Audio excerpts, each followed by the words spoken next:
افواج پاکستان نے افغان طالبان رجیم کی کابل، قندھار اور پکتیکا میں اہم فوجی تنصیبات کو مؤثر فضائی حملے میں نشانہ بنا کر تباہ کر دیا ہے۔ پاک فضائیہ نے فضائی حملوں کے دوران کابل میں 2 بریگیڈ ہیڈ کوارٹرز تباہ کر دیے۔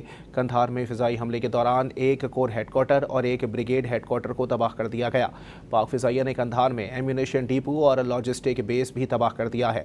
پاک فضائیہ کے مؤثر حملے کے دوران پکتیکا میں بھی کور ہیڈ کوارٹر کو تباہ کر دیا گیا۔ پاک فوج کی مؤثر جوابی کارروائی کے بعد محمد سیکٹر میں افغان طالبان چوکیاں چھوڑ کر فرار ہو گئے۔ پاک فوج کی کامیاب کارروائی سے افغان طالبان کے متعدد ٹھکانے تباہ جبکہ دیگر مورچے خالی ہو گئے۔ پاکستان کی مسلح افواج ملکی سلامتی اور بلا اشتعال جارحیت کے خلاف بھرپور جوابی کارروائی کے لیے پرعزم ہے۔ افواج پاکستان نے افغان طالبان رجیم کی کابل، قندھار اور پکتیکا میں اہم فوجی تنصیبات کو مؤثر فضائی حملے میں نشانہ بنا کر تباہ کر دیا ہے۔ پاک فضائیہ نے فضائی حملے کے دوران کابل میں 2 بریگیڈ ہیڈ کوارٹرز تباہ کر دیے۔ واضح کرتے چلے کہ افغان دارالحکومت میں تباہ ہونے والے بریگیڈ ہیڈ کوارٹر سے آگ کے شعلے بلند ہو رہے ہیں اور یہ منظر دور سے ہی دیکھا جا سکتا ہے۔ کابل کے بعد ڈان نیوز کی اسکرین پر آپ یہ منظر ملاحظہ کر رہے ہیں، یہ افغان شہر پکتیکا کا ہے۔ پاک فضائیہ نے کابل اور قندھار کے علاوہ پکتیکا میں بھی افغان طالبان کے کور ہیڈ کوارٹرز کو تباہ کیا۔ ان مناظر میں دیکھا جا سکتا ہے کہ کور ہیڈ کوارٹر سے آگ کے شعلے بلند ہو رہے ہیں جو دور سے دیکھے جا سکتے ہیں۔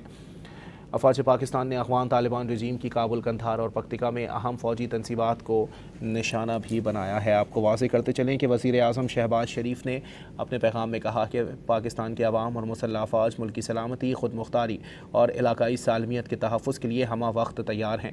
پاک افواج کا عزم ہے کہ کسی صورت ملک پر آنچ نہیں آنے دی جائے گی۔ پاک افواج کے پاس جارحانہ عزائم کو خاک میں ملانے کی بھرپور صلاحیت ہے۔ وطن عزیز کے دفاع پر کوئی سمجھوتہ نہیں کیا جائے گا۔ ساتھ ہی ساتھ آپ کو بتائیں کہ افغان طالبان کی بلا اشتعال فائرنگ کے جواب میں پاکستان کی بھرپور کارروائی میں اب تک 72 افغان طالبان کو ہلاک کر دیا گیا، 120 زخمی ہوئے ہیں، 16 طالبان پوسٹیں تباہ اور 7 پر پاک فوج نے قبضہ کر لیا۔ ترجمہ